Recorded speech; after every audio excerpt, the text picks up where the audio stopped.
So later this week, the Pac-12 is going to have its football media day, and the biggest headlines from that will be discussed next week on the show. But going into that particular day, got me thinking, which coaches are under the most pressure or on the hot seat in 2022 in the Pac-12?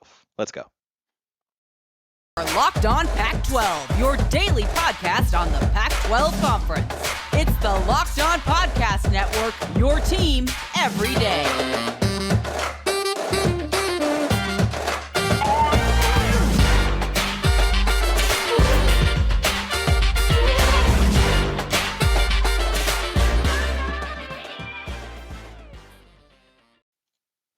Welcome, everybody, to another episode of Locked On Pac-12. I'm your host, Spencer McLaughlin, D1 play-by-play broadcaster. Thank you for making this your first listen or your first view of the day. Part of the Locked On Podcast Network, your number one source to stay up to date with the Conference of Champions. Like, comment, subscribe wherever you're listening to or watching the show. I appreciate every single one of you out there who have done so already. I'd like to thank LinkedIn Jobs for being the official college football recruiting sponsor across the Locked On College Network. LinkedIn Jobs helps you find the candidates you want to talk to faster. Post your job for free at linkedin.com/lockedoncollege. Terms and conditions do indeed apply.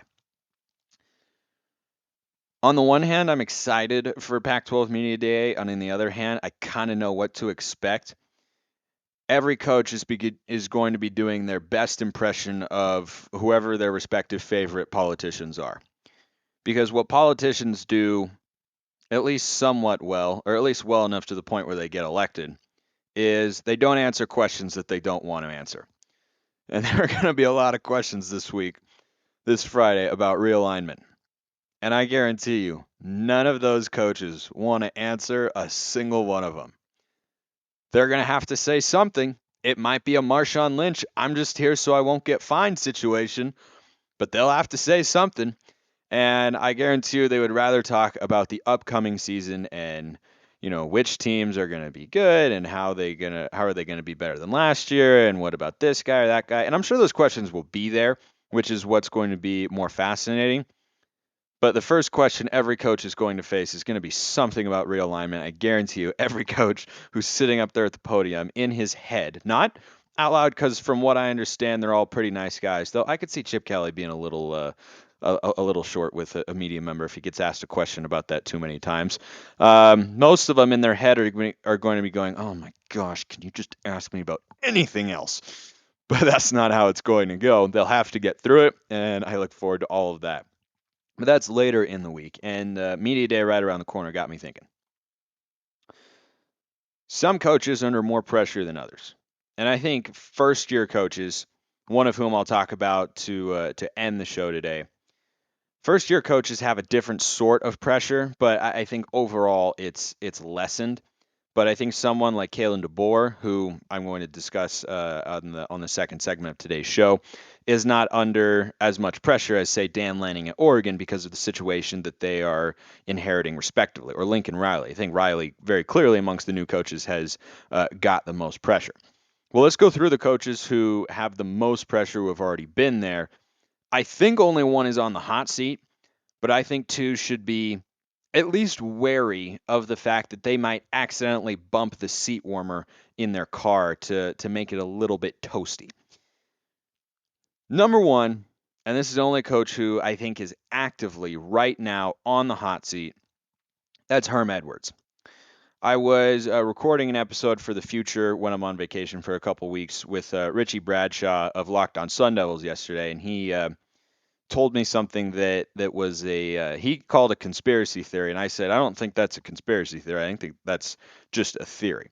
Arizona State this offseason has been under an NCAA investigation. Recruiting has tanked. They've been obliterated by the transfer portal, though they do have a top 20 portal class coming in with some decent players and a pretty high volume of players coming to them from other Division I programs from across the country, ranging from Miami to, I don't know, there's a whole bunch of them in there. I just know one of them was from Miami. I think the highest rated defensive lineman is from Miami. But anyway, so he said that the only reason Herm Edwards is still around is so that if the ship bottoms out and gets to the bottom of the ocean or lake, whatever body of water it's on this season, and the Sun Devils do really poorly, they could fire Herm Edwards and have him be a scapegoat there. but he has won some football games in the past several seasons, and so there's the off chance that his presence and game management is enough to win them some games this year. And maybe the new staff he has around him, a new offensive and defensive coordinator, are going to be able to help the situation. But basically, his idea, which I think I agree with, is that you set it up so that if things go really poorly, you can quickly jump off the ship before it goes down, get on a lifeboat off the Titanic, dump Herm Edwards as a coach, and then hire somebody else. I think he is the coach who first and foremost is on the hot seat.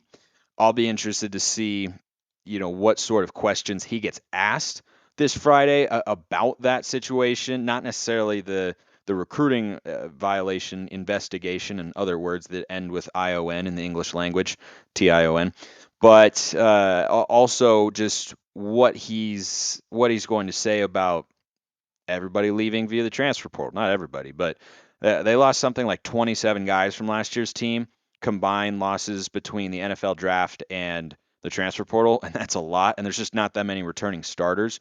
So I wonder how much he'll talk about that. And just generally speaking, what his expectations are for the season. Because I mean, what expectations can you have for Arizona State? It can't be all that high, but it should be because of the coach you hired for the program that you are at. But he's the only one who's actively on the hot seat, and it's not just because recruiting has taken a dive. I mean, that's contributing to it, but at the end of the day, he is not winning the way that Arizona State expected him to when he was hired to replace Todd Graham. Todd Graham, in his first 3 years as head coach at ASU, and it went downhill a little bit afterwards, but his first 3 years, he had 7 wins, or excuse me, he had 8 wins, 10 wins, and 10 wins. He got off to a blistering start, right? Had some nice wins with Mike Bercovici as a quarterback. Like, there were some good things happening there.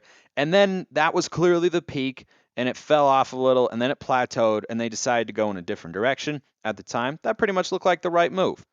Herm Edwards, in his first 3 full seasons, and again, for no coach do I, in a legitimate way, count 2020 because it was barely even football. His first 3 full years, he's got 7 wins, 8 wins, and 8 wins. When you hire a head coach as a football program at the Division I level, but frankly, I hope at any level, and you are hiring him because you decided to part ways with the previous coach who, in your view, was not maximizing the potential of your football program and winning enough games, and you bring in a new guy, and his first 3 years feature fewer wins than the previous guy, and then things start to trend downward, that creates a hot seat situation. I think Herm Edwards is pretty clearly there. He was hired to be an upgrade, and he's clearly not. I think there's enough evidence at this point in time where you can look and say, no, he doesn't need another year or two. He's had 3 full seasons and 3.5 to whatever, and I mean ASU's fine with him. They're not terrible. They haven't been terrible. But at some point, you want to take a step forward, right? Like that's what we're trying to do here as an institution. That's what you should be trying to do if you care about football and you care about your fans who are taking the time and supporting the program with their money and such. You should be doing that. And if you're looking for somebody to fill a job at your company, LinkedIn is the place to go. As the sun comes out and small businesses are back in business, LinkedIn Jobs makes it easier to grow your team. LinkedIn Jobs helps you find the people you want to interview faster and for free. Create a free job post on LinkedIn in minutes to reach your network and beyond to the world's largest professional network of over 810 million people. It's a lot of individuals. Then add your job and a purple hashtag hiring frame to your LinkedIn profile to spread the word so you can make it easy to find the right people to hire. Did you know every week nearly 40 million job seekers visit LinkedIn? Nearly 40 million a week.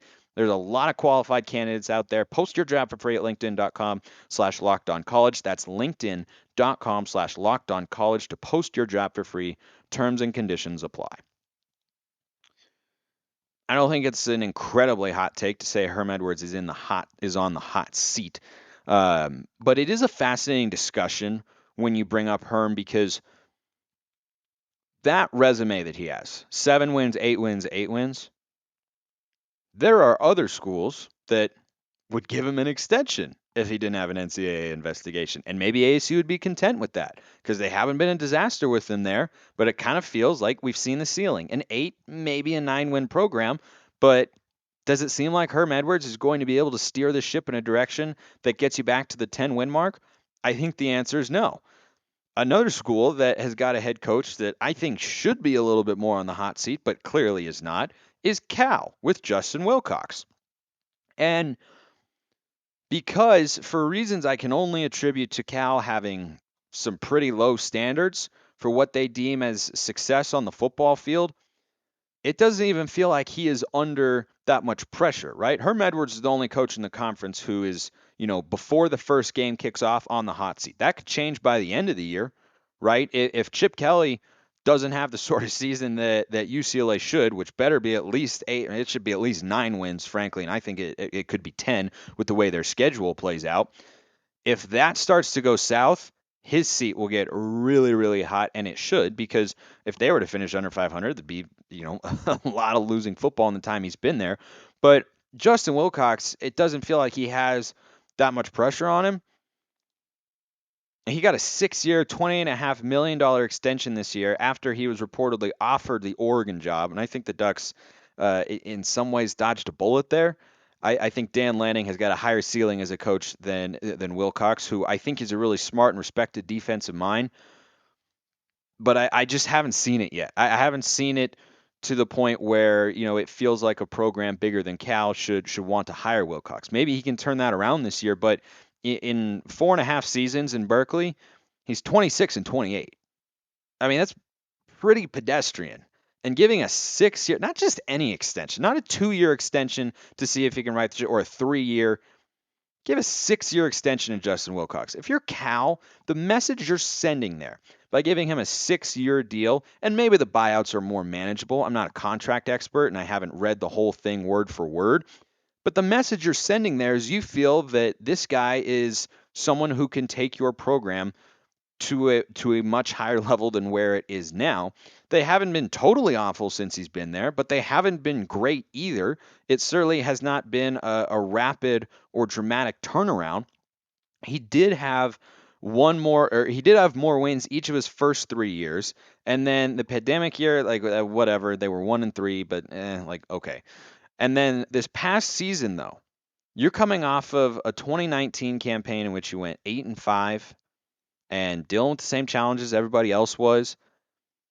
The fact that they were under 500 in 2021 with the teams that they lost to, I mean, the reason Cal didn't get to a bowl game this past year, didn't get to a bowl game after in their previous 2 full seasons getting to a bowl game, which is a solid place to be.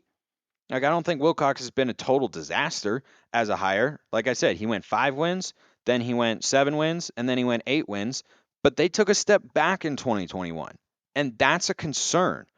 But the Bears athletic administration doesn't see it the same way I do, wherein that he should have some pressure or expectations coming into this year, the year at the very least going to be over 500. Because are you telling me that 8-5 season in which they won the Red Box Bowl, which for Cal, solid football season for sure, like that's fine. Are you telling me that is the pinnacle of Justin Wilcox as a coach? And one of the reasons he said he turned the Oregon job down was there were a couple things. Number one, that there were some conditions and coaching hires and situations that he wasn't totally on board with, and he kind of wanted to do things a little bit more his way. And then the second thing he said is he feels like they're building something at Cal, and he wants to be a part of it, which is what you want to hear from your head coach if you're a Cal Bears fan, when a more prestigious program comes and offers your guy the job, a place where he went to school and played football, and he says, "No, I'm good here." So that's great and all, but last year, I don't think it gets talked about a ton because Cal is not a top tier program and hasn't been for certainly in the entire existence of the Pac-12, but even going back to the Pac-10, like they had a pretty nice run with Jeff Tedford. They had a season or a stretch where they went 10 wins, 8 wins, 10 wins. Like that's being at a high level. So it's not like it's impossible to win up there in Berkeley. It's tougher than other spots for sure. It's one of the toughest jobs in the conference, but I just feel like if he goes under 500 again this year, which I think he should, you shouldn't then start ramping up the pressure. I think you needed to ramp up the pressure before the season if you're the Cal Bears, not after, because you go 8-5 in 2019, come back 5-7 this past year, and again they started the season 1-5. They went 4-2 down the stretch. 3 of those wins were against teams that finished under 500. The one over 500 team they beat was Oregon State, which in the Pac-12, good solid win last year. Like good team for Cal to be able to say that you beat. But the reason Cal missed a bowl game, they lost to a 5-7 TCU team by 2, and they lost to Nevada in their season opener. Like that alone is concerning. That you lost to Nevada. That is put up the red flags here a little bit. And I think that last year, because it was Cal, didn't get discussed a ton, but I think the Bears, I think that was a big time letdown season. I think there were bigger expectations. I thought there would be, and now because of situations or circumstances, the word I'm looking for, somewhat outside of Cal's control, and that's Mario Cristobal leaving Oregon and the Ducks coming in to offer Wilcox because of a whole whirlwind of chatter from alumni and past players. They maybe felt like they had to offer him this big extension, but just on the surface, say it out loud. 26 and 28, a 6-year, $28.5 million extension. I don't love that, but it doesn't feel like there's as much pressure on him going into this year as there should be. But if Cal has another sub 500 season, I don't know how you could look at that as the Bears administration. Maybe they'll prove me wrong. Maybe they will. But if I end up being right about how I think their season will play out, I don't know how. I don't know how. I know how that contract will look, but I don't know how it's going to sit with the athletics administration, where they're going, well, maybe we shouldn't have given that contract or anything. Maybe we were a little early on that. But if Cal comes out, wins 8-9 games this year, and surprises everybody, then it might be viewed differently. Last coach who's got some pressure here, and I think it's slightly lessened compared to Justin Wilcox, but mentioned him a little bit ago here on the show. Chip Kelly's got to have some level of pressure, right? Number one, their schedule is really easy. You have to have at least 8 wins this year if you're Chip Kelly. And that would be a little bit of a disappointment, but overall not bad. You have to have 8 wins. UCLA only plays 4 road games this year. That's not a lot. Not 4 conference road games. They all are conference road games, but all 3 of their non-conference games are at home, and they should all be wins. And their conference slate, they don't have that many tough matchups.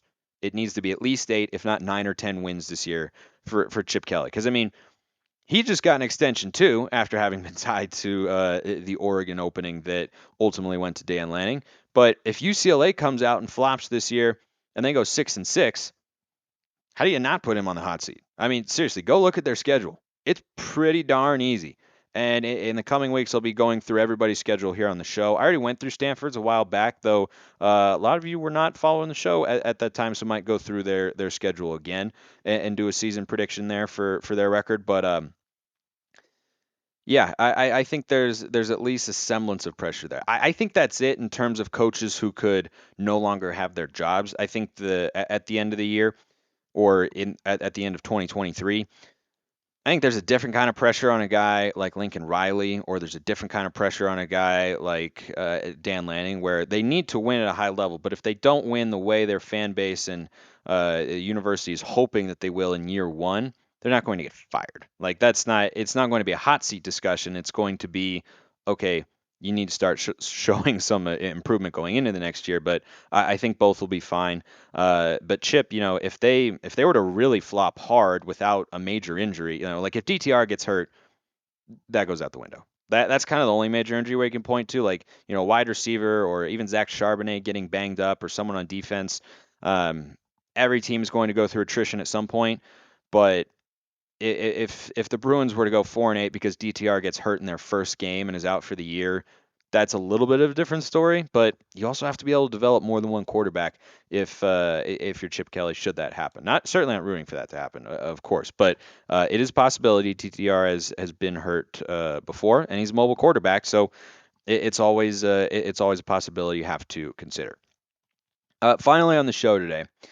This was a segment or an ongoing kind of series here on the show that I started a while back, right around the end of June, and that was previewing the expectations, goals, and disappointment standards for the new coaches in the conference. Already did Jake Dickert up at Washington State, and that was a while ago. But the reason that this segment got kind of cut off for a time being I'm going to try and remember how to speak English here.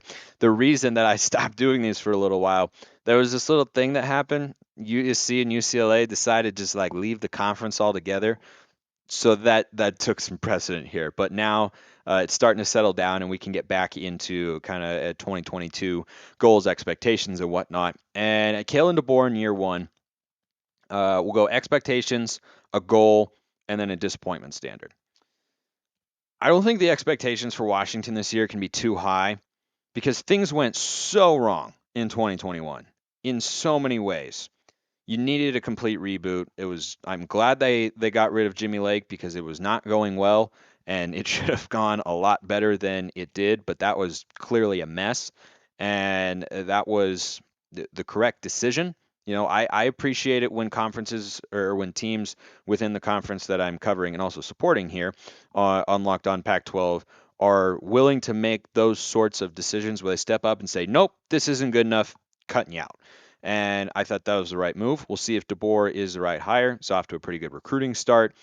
But, through 3 games, they should be 2-1 because they got Kent State, Portland State, then Michigan State. That should be 2 wins followed by a loss. I think overall, a good goal for Washington after a 4-8 2021, and now they've lost a couple of NFL caliber players in Gordon and McDuffie, the DBs, who went in the first and second round to the Chiefs and Bears respectively. I think if you can get around 500, then you'll be in good shape. Notice, I didn't say get to 500. I think if you can get around 500, you're going to be in good shape. Like if you get to 6-6, I think that's a good year for Washington this season because their roster is going to need, I think, another year or two of good recruits coming in to have the depth of players to be able to compete with the other teams in the conference. But if they go 5-7 this year, I think that's a solid year one because you're getting better than you were last year. If they go 4-8 again, I don't think it'd be a total letdown. I think it would be slightly disappointing, but I don't think it'd be concerning. I wouldn't be raising the alarm bells there if they go 4-8 again. But I think if you can get to 5-7 or 6-6, I think that's a reasonable goal for Washington fans to have. Just given where they're at in the season that they're coming off of, I think that would make you feel pretty darn good about where DeBoer is going. And if you're expecting a faster turnaround, I'd encourage you to just go look at any coach who's turned around a program. Nick Saban in his first year at Alabama lost to Louisiana Monroe. Dabo Swinney was at Clemson for a long, long time before he got to the college football playoff and a national championship game. Turnarounds can take quite a while. Even in the transfer portal era, it's something that has to be given time to develop. And, if they were to get over 500 this year, I would be blown away. I think that would be an outstanding year one. I don't expect that to happen. But if they're at 5 or 6 wins, I think Husky fans can look at Kalen DeBoer and say, okay, this guy seems to know what he's doing, have us going on the right track, and then you look to improve again in the following year. I think the only, major disappointment, and again, I'm giving him a good amount of leeway because I'm on the whole pretty low on Washington this year. If he were to put up a record worse than 2021, like if they went 3-9 or 2-10, it'd be concerning. I don't think it'd be full on panic mode yet. Mike Leach in his first year at Washington State went 3-9. Now, that's a tougher place to coach than at UW, and I think the standards that the Huskies have in Seattle are stricter than those that the Cougars have up in Pullman, and given the history of the two programs, justifiably so. But the first year is not always indicative of how things are going to go, because Mike Leach, year 1, 3-9. By the time he left, I think it was 8 and something, but he had an 11-win season in there in Pullman with the Cougs. So it can take some time, but I don't think Washington, given that you've got 2 easy wins to start the year, you shouldn't be worse than last year. If you go 4-8 again, okay. But if you go 3-9 or 2-10 somehow, that would be a pretty big disappointment. So I think a goal is to get around 500, right? At least 5 wins. Anything above that, I think, is a plus in his first year. And if you're worse than last year's record, that would be considered a disappointment. Not time to, get a different head coach, but that would certainly be a disappointment. Appreciate everyone listening. See you next time, and have a wonderful rest of your day.